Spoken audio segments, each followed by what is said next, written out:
Apa bayangan kamu kalau dengar kata korupsi? Kasus miliaran atau triliunan rupiah? Gak cuma kasus besar, korupsi justru mulai dari yang kecil. Dari ngasih uang suap sampai nerima titipan di tempat kerja. Udah kayak benalu, korupsi mengakar dan nyerap gizi si pohon. Jadi, pohonnya susah tumbuh deh. Gak mau kan ini kejadian terus di Indonesia? Benalu harus cepat dibasmi. Celah korupsi harus ditutup, supaya gak makin subur. Buat mencegah, pertama, kita harus tahu dulu dong penyebab dan gimana cara cegahnya. Ini nih alasan kenapa ada survei penilaian integritas atau SPI.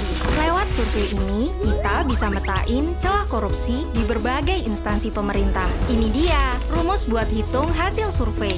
Tenang aja, kita nggak bakal bahas rumus ini kok. Kita pakai perumpamaan aja biar simple ya. Coba bayangin, untuk tahu cara nanganin benalu, kita nanya nih ke 3 tipe orang. Yang ngurusin kebun, yang nikmatin hasilnya, sama ahli benalu.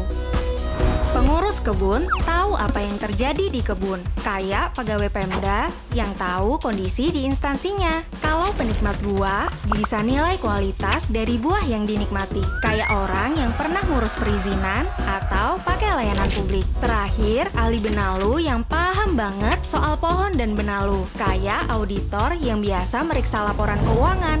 Kira-kira gini proses surveinya.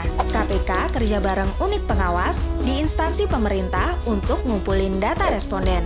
Terus, KPK pilih responden secara random dan anonim dari 3 kategori yang disebut tadi. Responden ini akan dikasih link untuk isi survei. Hasilnya, keluar deh rekomendasi KPK.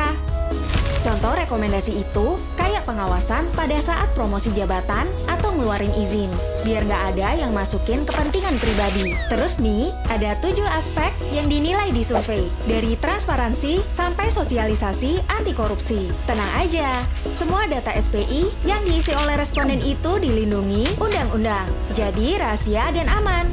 Hasil survei ini nantinya buat tahu celah korupsi di tiap instansi pemerintah.